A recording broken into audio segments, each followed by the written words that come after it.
오늘 새벽에 하나님께서 우리에게 주신 말씀은 요한계시록 14장 14절에서 20절까지 말씀입니다. 신약전서 413페이지입니다. 요한계시록 14장 14절에서 20절까지 말씀, 저와 여러분들이 교독으로 보도록 하겠습니다. 제가 먼저 읽겠습니다. 또 내가 보니 흰 구름이 있고 구름 위에 인자와 같은 이가 앉으셨는데 그 머리에는 금 면류관이 있고 그 손에는 예리한 낫을 가졌더라. 천사가 성전으로부터 나와 구름 위에 앉는 이를 향하여 큰 음성으로 외쳐 이르되 당신의 낫을 휘둘러 거두소서. 땅의 곡식이 다 익어 거둘 때가 이르렀음이니이다 하니 구름 위에 앉으신 이가 낫을 땅에 휘두르매 땅의 곡식이 거두어지니라. 역시 예리한 낫을 가졌더라. 또 불을 다스리는 다른 천사가 제단으로부터 나와 예리한 낫 가진 자를 향하여 큰 음성으로 불러 이르되 내 예리한 낫을 휘둘러 땅의 포도송이를 거두라. 그 포도가 익었느니라 하더라. 땅의 모든 거두어 하나님의 진노의 큰 포도주 틀에 던짐에 20절 말씀 같이 읽겠습니다. 성 밖에서 그 틀이 밝히니 틀에서 피가 나서 마을 굴레까지 나왔고 1600 스타디온에 퍼졌더라. 아멘. 여러분, 농부의 가장 큰 기쁨이 있다면 무엇이겠습니까? 당연히 가을에 누렇게 익은 벼를 걷어들일 때가 아닐까 생각해요. 아마 농부는 늘 이제 추수를 하게 되는데 그 어느 때보다 추수할 때가 농부에게 있어서 가장 기쁨이고 또 보람이 아니겠습니까? 아마 이 추수의 모습들을 하나하나 보게 되면 이 농부들은 이 수고의 결실을 맺게 됩니다.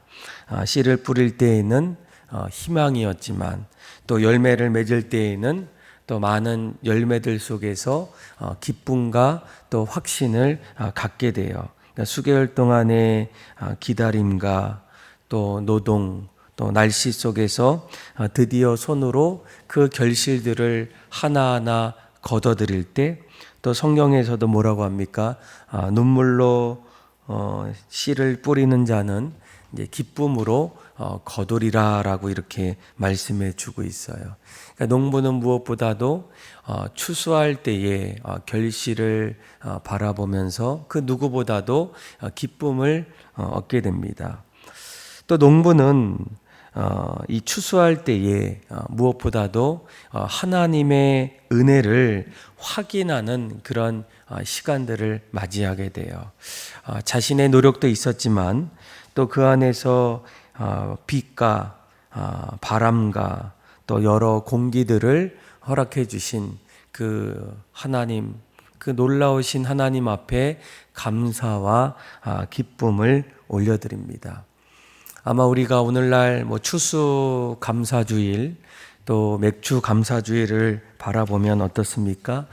이 추수 감사주일은 청교도주의자들의 첫 감사 예배였어요. 1620년도에 이제 영국에서 이제 종교의 자유를 찾아서 메이플라워를 타고 신대륙, 오늘날 미국을 말하죠.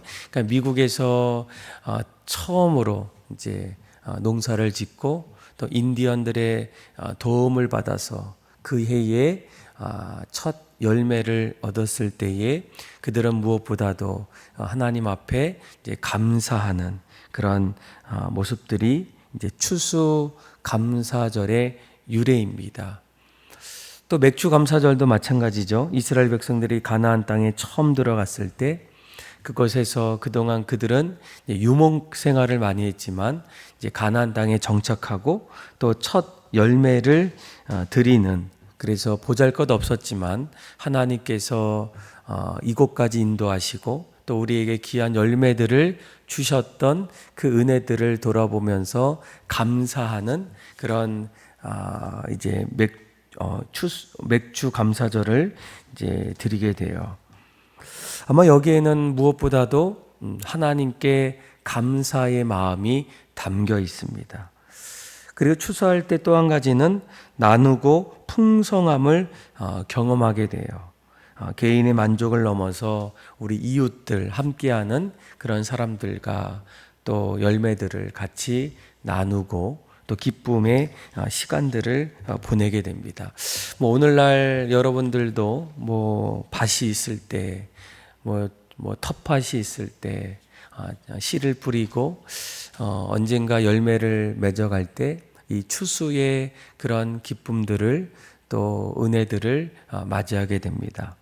그런데 오늘 우리가 읽었던 이 요한계시록 14장 말씀을 보게 되면 이 곡식에 추수할 때도 있지만 여러분 우리 인간의 추수 때가 찾아온다라는 거예요. 14절에서 16절 말씀을 보게 되면 인간에게 있어서 이 구원의 추수, 그러니까 마지막 때에 하나님께서 우리를 거둬들이는 그런 구원의 추수 때가 찾아온다라는 거예요. 그러니까 보통 우리는 인간의 어떤 개인의 종말을 이야기합니다. 그런데 조금 더 나아가면 이 개인의 종말도 있지만 우주적 종말이 있어요. 그러니까 마지막 때에 하나님께서 우리 인간을 구원하는 그런 구원의 추수의 때가 찾아온다라는 거예요. 우리 한번 14절에서 우리 16절의 말씀 한번 읽어볼까요? 시작. 또 내가 보니 흰 구름이 있고 구름 위에 인자와 같은 이가 앉으셨는데 그 머리에는 금 면류관이 있고 그 손에는 예리한 낫을 가졌더라. 또 다른 천사가 성전으로부터 나와 구름 위에 앉은 이를 향하여 큰 음성으로 외쳐 이르되 당신의 낫을 휘둘러 거두소서. 땅에 곡식이 다 익어 거둘 때가 이르렀음이니이다 하니 구름 위에 앉으신 이가 낫을 땅에 휘두르매 땅의 곡식이 거두어지니라. 아멘. 그러니까 예수님께서 이제 이 땅에 오실 때에는 우리가 초림이다 이렇게 보통 얘기하죠. 메시아를 기다리고 또 메시아가 찾아오기를 간절히 고대할 때 예수님께서 이제 하나님의 귀한 사역 속에서 구원의 사역을 이루기 위해서 이 땅에 오셨어요. 근데 예수님께서 이 구원의 사역을 위해서 십자가 위에서 우리 죄를 대신 이렇게 지시는 그런 화목 제물로 오셨는데 예수님은 3일 동안 무덤에 계시다가 결국 부활하시게 돼요. 그리고 하늘로 이제 승천하십니다. 예수님은 늘 이 땅에 오시면서 제자들 그리고 믿음의 성도들에게 내가 다시 오겠다. 그런데 이 다시 오는 그날은 이 구원의 사역을 위해서가 아니라 마지막 심판의 사역을 위해서 오신다라는 거예요. 그러니까 오늘 본문에 나왔던 말씀처럼 마지막 때에 믿는 자들, 주님을 따라가는 자들, 또 예수 안에 있는 사람들, 그들을 구원하기 위해서, 구원의 추수를 위해서, 마지막 우리를 거둬들이기 위해서 이 땅에 오신다라는 겁니다. 아마 이제 미래 그렇죠? 이 구원의 마지막 때를 생각하지 않는 대부분의 사람들은 어떻습니까? 과거에 비추어서 현재를 바라보고 그리고 어제를 기준으로 오늘의 삶을 결정하며 보통 살아가게 돼요. 그래서 늘 지금 이때가 참 중요하다라고 이렇게 여기지만 믿음의 사람들은 어떻습니까? 마지막 끝날 그때를 바라보면서 오늘을 하루하루 선택하고 또 내일을 기다리며 살아간다라는 거예요. 이것이 바로 이 종말론적 신앙이다라고 얘기해요. 그러니까 마지막 때에 우리의 삶이 하나님께서 이제 예수님을 다시 보내주셔서 믿는 자도 마지막 때에 예수님 앞에 서게 돼요. 그런데 예수님께서 어떻게 하십니까? 우리를 구원의 추수로 우리를 거둬주신다라는 거예요. 그래서 오늘 이 요한은 가장 먼저 우리에게 이제 하나님께서 마지막 때에 우리를 구원해 주시고 또 긍휼로 다가와 주신다라고 이렇게 말씀해 주고 있습니다. 그런데 17절부터 말씀을 보게 되면 인간의 모습은 이 구원의 추수도 있지만 또 한 가지 있어요. 바로 심판의 추수라는 거예요. 17절부터 20절까지 말씀을 보게 되면 예수님께서 결국 하나님의 진노로 그들이 심판받는 그런 끔찍한 일들이 일어납니다. 우리 한번 17절에서 20절까지 말씀 한번 읽어볼까요? 시작. 또 다른 천사가 하늘에 있는 성전에서 나오는데 역시 예리한 낫을 가졌더라. 또 불을 다스리는 다른 천사가 제단으로부터 나와 예리한 낫 가진 자를 향하여 큰 음성으로 불러 이르되 내 예리한 낫을 휘둘러 땅에 포도송이를 거두라. 그 포도가 익었느니라 하더라. 천사가 낫을 땅에 휘둘러 땅에 포도를 거두어 하나님의 진노의 큰 포도주 틀에 던짐에 성 밖에서 그 틀이 밟히니 틀에서 피가 나서 말 굴레까지 닿았고 1600 스타디온에 퍼졌더라. 아멘. 그러니까 불을 다스리는 천사, 또 다른 천사가 낫을 가지고 또 제단에 나와서 이제 그 명령을 이제 듣게 돼요. 그래서 포도송이를 거두라. 근데 이 거둘 때에 특별히 19절 말씀을 주목해 보면 이렇게 얘기합니다. 천사가 낫을 땅에 휘둘러 땅의 포도를 거두어 하나님의 진노의 큰 포도주 틀에 던졌다. 결국 그들은 밟히고 피가 나서 말 굴레까지 닿았고 1600 스타디온에 퍼졌다라고 이렇게 말씀해 주고 있어요. 그러니까 곡식 추수 장면에 이어서 포도 수확의 장면이 나오는데 어떻습니까? 그들은 철저하게 심판을 받는 또 마지막 멸망을 당하는 그런 심판의 추수를 맞이하게 된다는 거예요.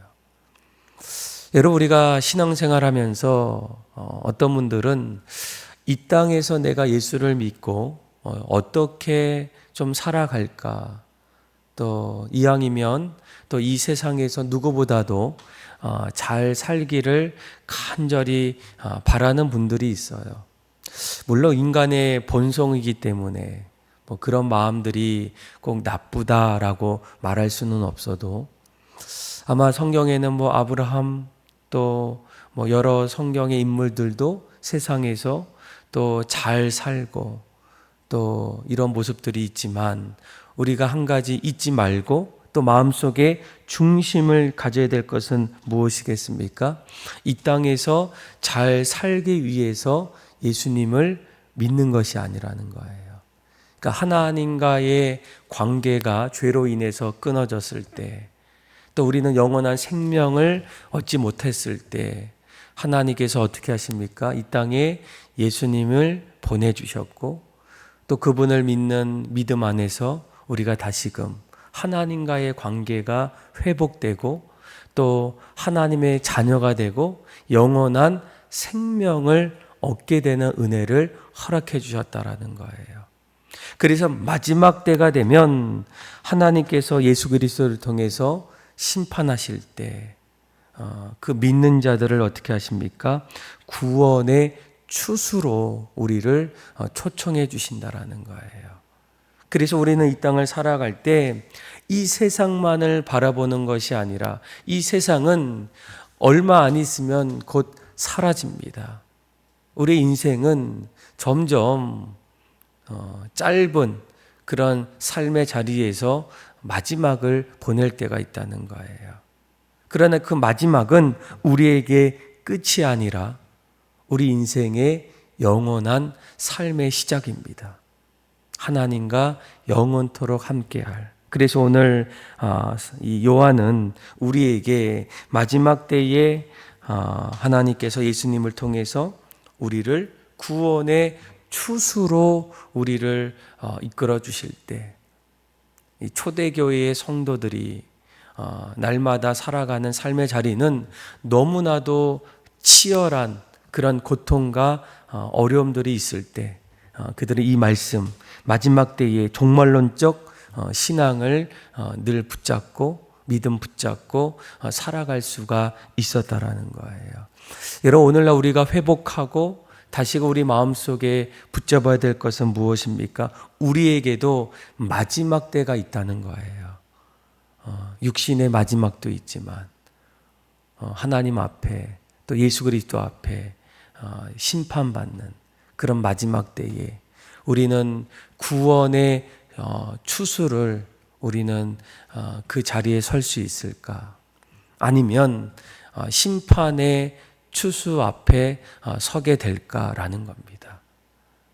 그런데 믿는 자들은 예수님께서 반드시 우리를 구원해 주시고 또 영원한 생명을 주시고 또 하늘나라에서 하나님과 함께하는 그런 모습들을 바라보면서 이 땅을 살아갈 때 보이는 이 땅만을 바라보는 존재가 아니라 마지막 때에 우리의 삶이 하나님의 구원의 추수에 그 열매들을 맺어가는 그 모습을 바라보면서 오늘도 주님과 함께 또 주님이 걸어가셨던 그 믿음의 길을 하루하루 온전히 걸어갈 수 있는 저와 여러분들의 삶이 다 되기를 주님의 이름으로 축원합니다. 기도하겠습니다. 하나님 아버지 감사합니다. 우리를 먼저 하나님의 귀한 자녀로 불러주시고 또 이 땅에서 구원을 이뤄 갈 수 있도록 그리고 마지막 때에 또 구원을 완성하는 귀한 사람으로 구원의 추수의 대상자로 불러주심을 감사합니다.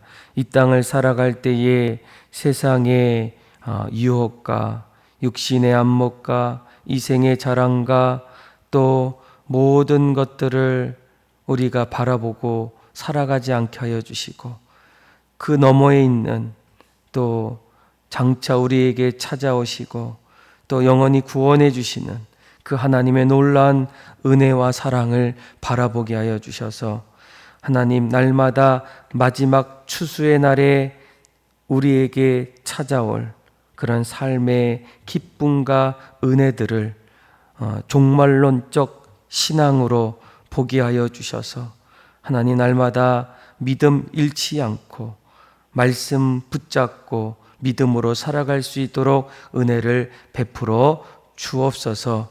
주님이 다시 오는 그날이 언제인지 알 수는 없지만 언젠가 다시 오는 그날을 바라보면서 초대교회 성도들처럼 십자가의 길, 좁은 길, 주님께서 원하셨던 그 길을 믿음으로 걸어가게 하여 주셔서 우리를 통하여 구원의 사역들이 펼쳐지게 하여 주시고 또한 수많은 영혼들이 주님 앞에 돌아오게 하여 주시고 하나님 앞에 영광 돌리는 삶이 되게 하여 주옵소서. 그렇게 역사하신 하나님을 찬양하며 사랑이 많으신 예수님의 이름으로 감사하며 기도드립니다.